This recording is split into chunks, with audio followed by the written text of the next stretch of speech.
people ask about immigration. They have intentions to migrate to Canada, but they don't have a comprehensive knowledge how the Canadian immigration. So we feel it an appropriate exercise in order to educate you that how this Canadian immigration works. Any point of time, this is not a legal advice, and we assume no responsibility in case if the program changes after the date that we upload this video. I welcome everyone here who is interested to migrate to Canada through investments.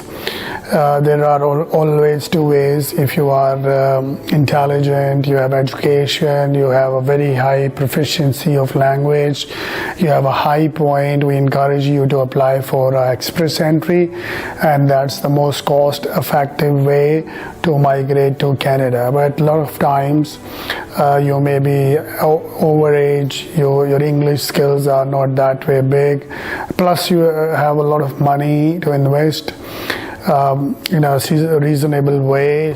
That can be an option for you in order to migrate to Canada if you are not having strong points in terms of express entry based on your age, education, and your language scale and your spouse profiles. I'm going to inform you about certain requirements of different provinces.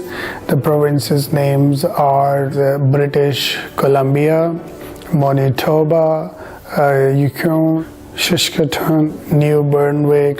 We have made a summary table for you. All investor programs require to have a net worth. So you should have a specific net worth.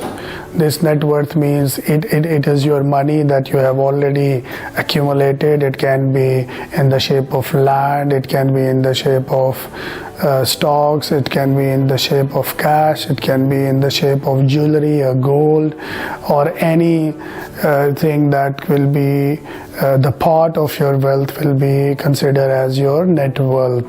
Net worth is really important criteria, so based on my explanation, you should have a required net worth.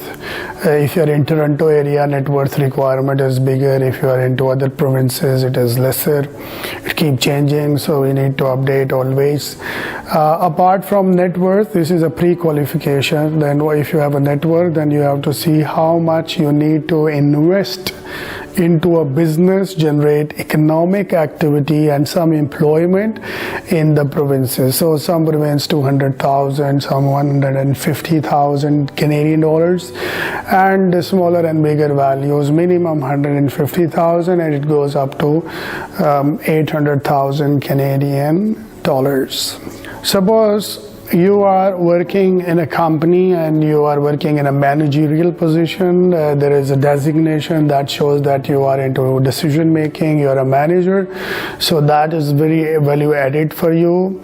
Generally people have a misconception that you should have a business, then you can apply for a business in Canada. There's nothing like that. If you are a manager and you have managerial experience, you have a net worth, and you are the right candidate to apply immigration through business investments. Business plan is a very important document, and it defines your projections for the business, your expenses, your operations, your income statement, your financial position projected in future, your cash flows, and your profit, your returns on your investments.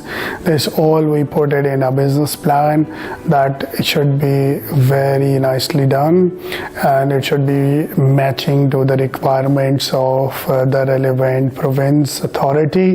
So business plan is also a very important part of your application. Every program has some requirements to visit Canada.